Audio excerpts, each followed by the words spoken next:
past few years have been full of action-packed fights, and in this video I'll showcase some of my favourite ones. Let's do this season by season, so strap yourselves in and let's get going with the show.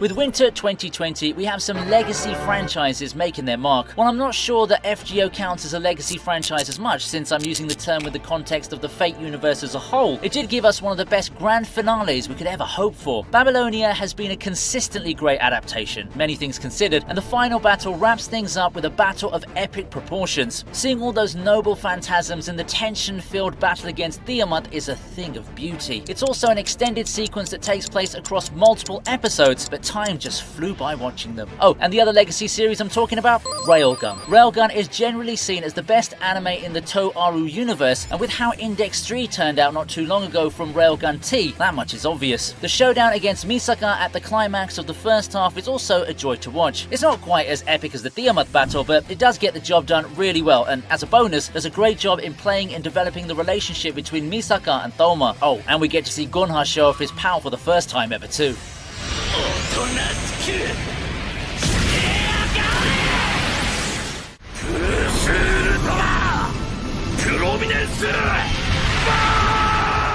For spring 2020, we take to the world of Shonen as it was Endeavor's moment of glory. My Hero Academia fans certainly have fond memories of this, as Endeavor takes on Hood in one of the best battles we got, looking at the franchise as a whole. While fans may not have as much emotional attachment to Endeavor compared to All Might, this fight seemed to be the turning point in the perception of him. It's all sorts of awesome, and it's here that we first got to see what a cool hero Endeavor really is. In terms of animation, however, few can match what we got from Oya and the Masked Outcasts. It's a fight that I've often discussed on this channel, and it's not quite as popular actually due to being in a very niche anime. Still, just take a look at the clip for yourself and see how quick, how fluid, and how well animated everything is. It's truly one of the best hand-to-hand fights in anime of all time. Before we end the season, how about giving some love to the fight that put Gleipnir on the map? Shuichi versus Hikawa turned a lot of heads that time, and for good reason too. Who knew that the epic fight animation and the gripping sequences in this battle was only a preview of the other awesome things the anime would give us?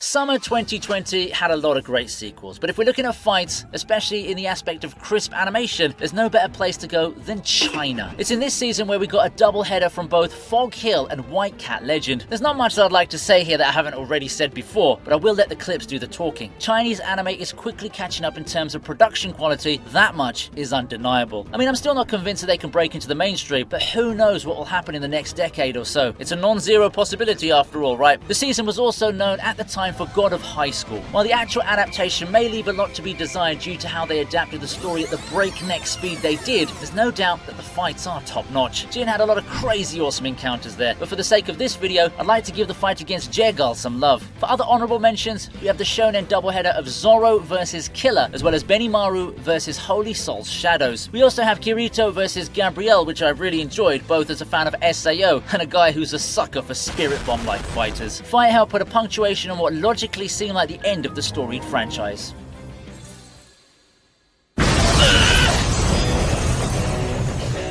Fall 2020 saw the rise of the next big thing in shonen, Jujutsu Kaisen, and it didn't waste much time getting its feet on the gas. Banger fight after banger fight, and its first half alone brought us stuff like Yuji and Nanami versus Mahito. Captains also clashed in Black Clover, and while it's only a preview of the awesomeness that's about to come, it feels so good seeing everyone go all out. A true heavyweight showdown for Black Clover fans to remember. New Team 7's not going to let themselves be outshined, however, and their fight with Deepa was likewise awesome. I really love that it's a team effort in that one. Meanwhile, Bell and Asterius added more in their storied rivalry, solidifying their status as pretty much equals in the field. And if you want something so amazing coming from a show that slipped under everyone's radar, Executioner versus Brawler from Akudama Drive could be your jam.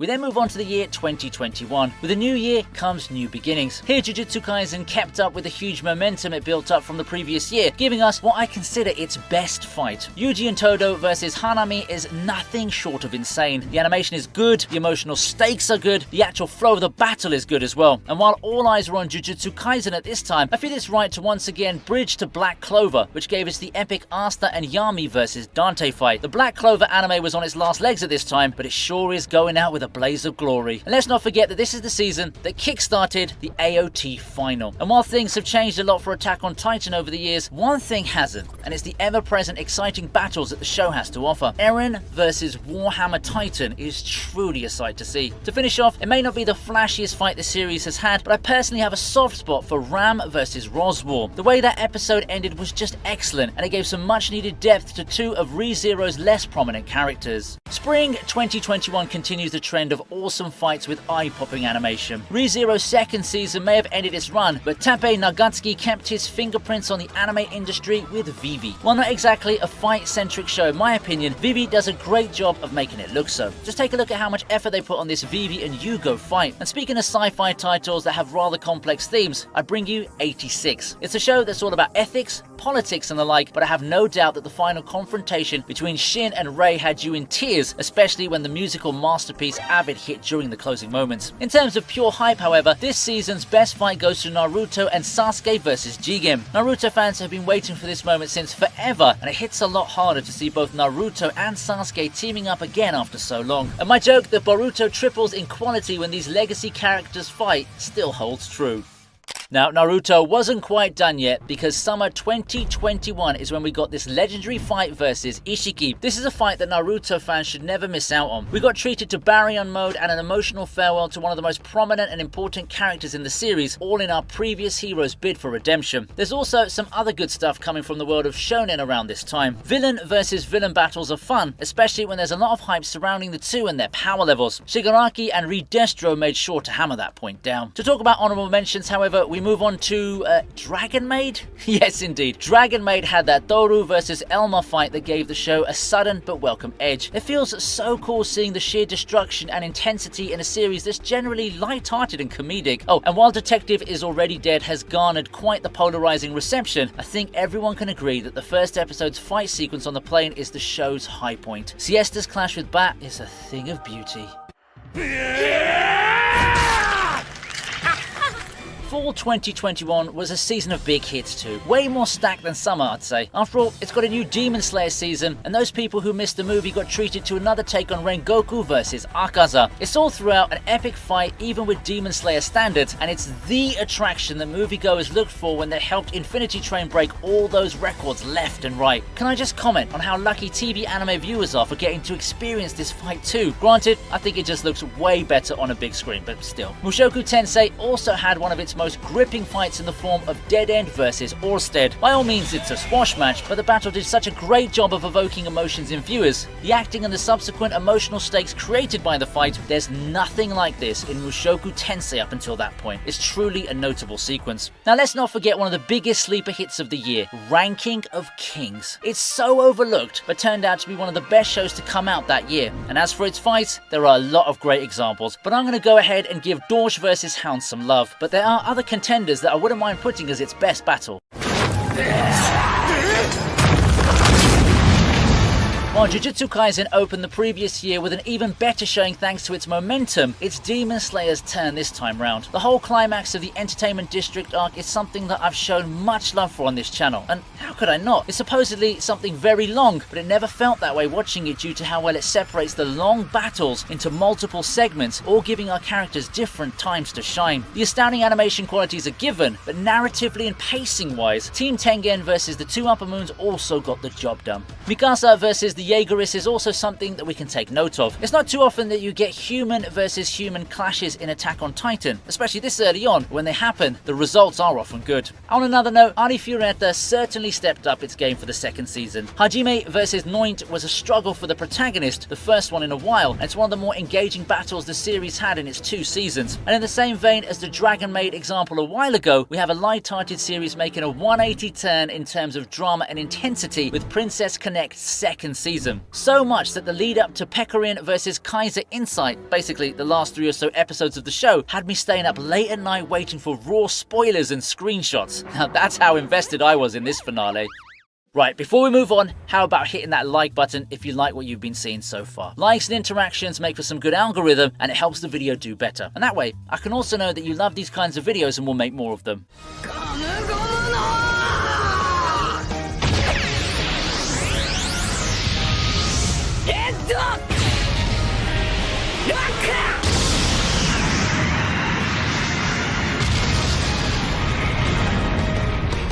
If you're looking for something that delivers on the hype, on the build-up, on the story, look no further than my pick for spring 2022. Worst Generation versus Kaido and Big Mom. For so many years, so many seasons, it's been building up to this showdown of epic proportions. The great Kaido and Big Mom have formed an unholy alliance, and it would take the strongest opponents to defeat them. Turns out Luffy and the Worst Generations are more than up to the task, giving us episode after episode of goosebump-inducing action sequences, dialogue, and drama. Sure, One Piece is nowhere near over, but this really had that big fight feel that makes it look very fitting for a show's grand finale. But I also want to give some niche hits a bit of shine for this year. Bubble didn't exactly blow the world away, but that Uta versus Undertaker sequence was a good example of cinematic masterclass in terms of how camera direction drives up immersion. There's also Fine versus Kubo, a gem from Vampire in the Garden. Summer 2022 also brought us some underrated hits. At the forefront of it was Summertime Render. For such a good show, it gets so little traction. A complete journey that's full of mastery and surprises, not to mention some banger action scenes that can give shonen hits a run for their money. I love the final battle to death, but I think that the best one amongst the fights would be Humans versus Shadows in the School. A complete team effort that showcased the power and resilience of humanity in spite of physically being outmatched. Licorice Recall, on the other hand, took the anime world by storm, seemingly out of nowhere. But the show just works, and while the main attraction for me is the characters and how alive they are, pun intended, thanks to its dialogue, it's no slouch in fights. The final where Chisato faces off against Majima is still something I rewatch when I'm in the mood for it. And before leaving this season, I'd like to give a shout out to Team Ruby versus Nightmare Blake.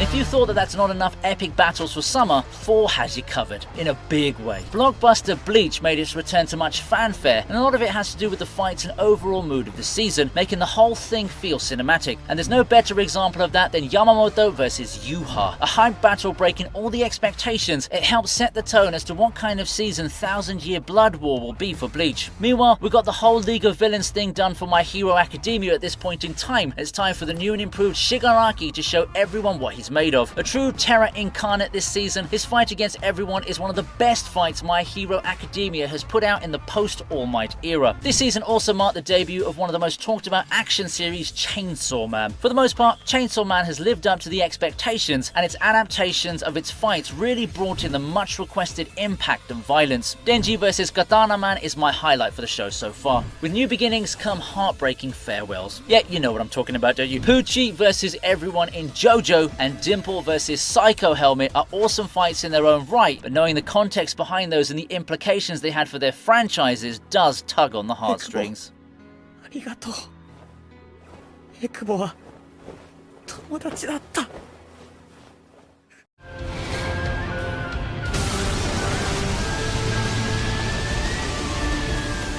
Thus, we enter 2023. Familiar territory now, isn't it? How did last season hold up for you? Well, for me, it felt really good seeing Boruto finally get his shine in a solo fight against Gabaki. It feels like a coming out party for our protagonist who's been overshadowed by a lot of fellow characters in his own series, it seems. It's time we get to see some awesome solo Boruto acting, and 2023 gave us just that. I also quite like the new Trigun. It doesn't feel as magical as the original, but the Knives vs Vash fight was something to take note of. Speaking of things that aren't as hype but still managed to hold out well in terms of quality, we got Lady Nagant versus Deku. Lady Nagant doesn't carry as much of a presence as Shigaraki, but this fight against Deku really sold you on the idea of her as an awesome character. So while going from Shigaraki's rampage to this might seem like a downgrade, the fight itself slams that idea shut. Kaido's also still not done. I do think the fight involving the Worst Generation has a lot more highlight potential to it. This battle against Luffy and Yamato is likewise lit. It's the ultimate tag team that knocked Kaido down a peg and further cemented Yamato as a major fan favorite amongst the key characters in One Piece. Now, at the time of writing, spring 2023 isn't done yet, and I'm going to make a separate video just for it soon. Whoa, so how's that for a 3-year recap? These 3 years have shown us some excellence in the world of anime fights, and I can't wait to see more. Okay, so leave this down in the comments. Which fights are your favorite from the past 3 years, and which upcoming shows are you seeing some potential in? I do hope to hear your thoughts both here and on ViniTube's many social media channels. Thanks for watching the video, hope you enjoyed it, and I'll see you in the next one.